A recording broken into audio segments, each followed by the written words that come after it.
Once upon a time, in the heart of an African kingdom, there lived a wise and beloved king.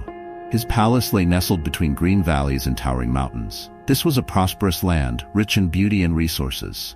But the king had a problem. His 3 daughters, Princess Amina, Princess Zuri, and Princess Nia, were clever and beautiful, but they lacked one thing: wisdom.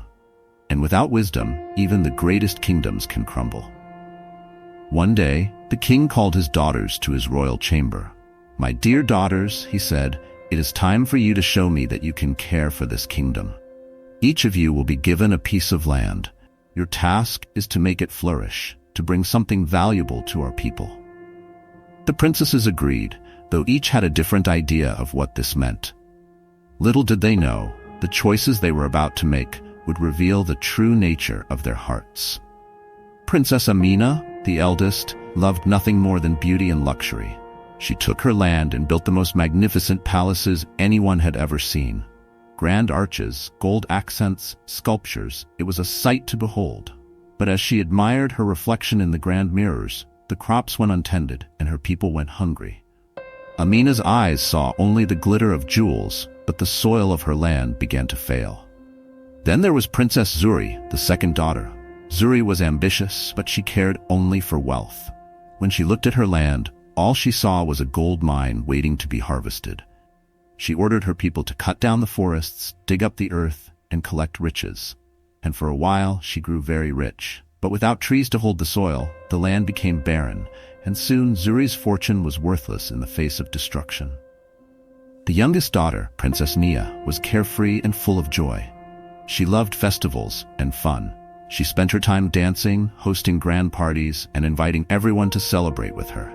But while her land was full of music and laughter, it lacked one thing: care.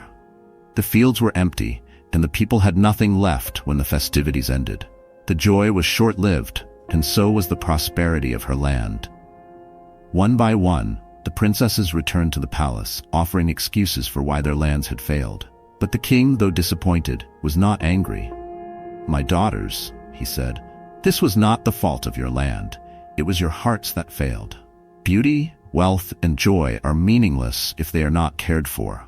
For now, you will leave the palace and live among the lands you have neglected until you learn the true meaning of wisdom."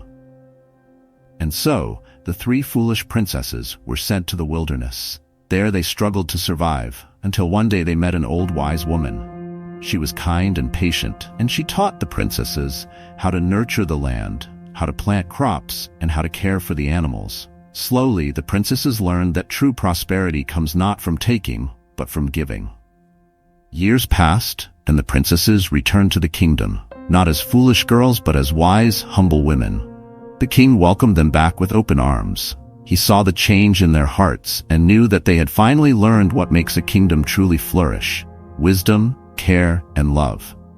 And from that day forward, the kingdom grew stronger, with the 3 princesses as its guiding lights. And so the 3 princesses learned that it is not beauty, gold, or fun that makes a kingdom strong, but the wisdom to care for the land and its people. And their story became a lesson for generations to come. The end.